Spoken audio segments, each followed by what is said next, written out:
Alright folks, this is how I made $893 trading Euro USD.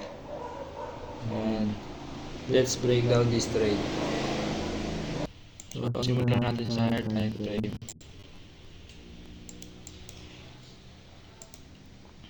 And yung bias ko dito is bullish kasi meron tayong equal na dito na draw, na clear na draw. Then nasa daily per value gap tayo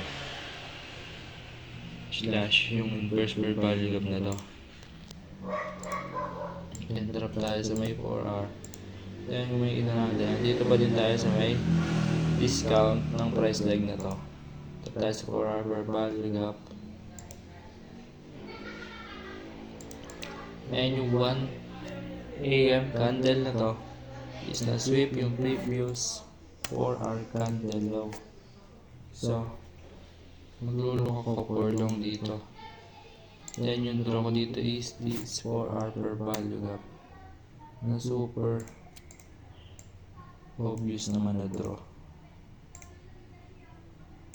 Then nung umaga pa lang is nagtitingin na ako, nag-analysis ako. Then ito yung EU, yung GU, tapos malapit siya sa low na to, dito sa low na to. Ito, malapit siya. So nag-wait ako na matap to at mag-SMT. Ayan yung analysis dito, and ito yung analysis ko. Ito, ito mangyari. Either mag-inverse agad siya or consolidate, mag-retrace. Dito, magkaka-SMT GU, then mag-go higher. Ayan yung analysis dito. Hindi nangyari nga around 1 AM London. Nag-SMT siya dito. Then meron dito C2 closure. Then dinarate ko yung C3. Ang align time frame ng H1 is 5 minutes. Nag-drop ako sa 5 minutes. Dinarate ko yung C3.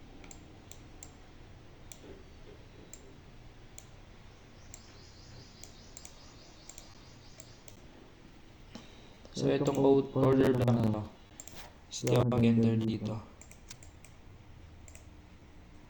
Open ito.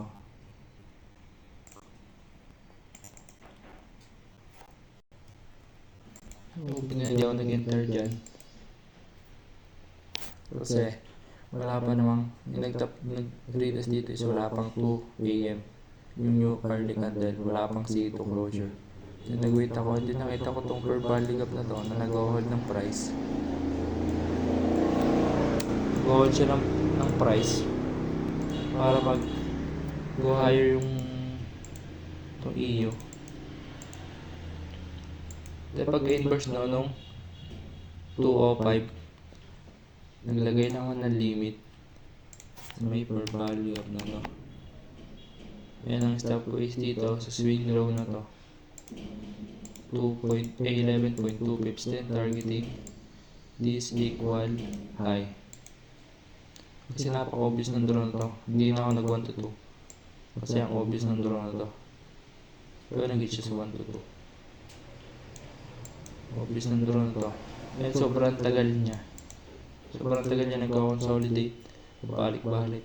And nag-break even wala ako dito sa may H1.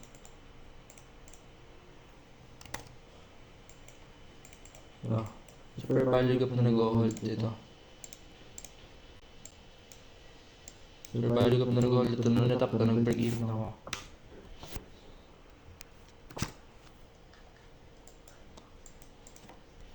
So nag-consolidate nga na siya.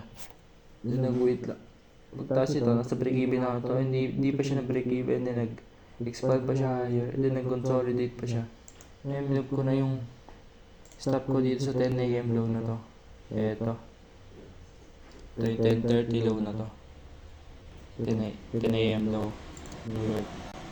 Nung ko na stop ko dyan, then either 1 to 1 RR dito sa stop loss na to, o itong 2.67 hour.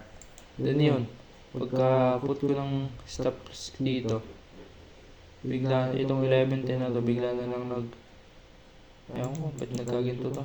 Ang laki ng candle na to, biglaan, wala namang news. Then yun, kaya nakapag-profit pa ako ng 1 hour dito sa trade na to. Solid trade na boy. Ayun, malapit ko na lang tapos yung 10k ko. Kung na-hit to, itong high na to, sakto talaga dapat yan para mapasa yung 10k ko. Pero hindi nagpass, kaya ano na lang, 2% away na lang ako sa may target ko. Then yung live funded account ko, yung 5k is sub na 1%. And all goods na yan. Baka napag-profit ako ng 4 to 5% sa 5k ako na yun, is lala ko na yung payout nun. Para sa first payout ko. Then yun. Yun yung trade ko.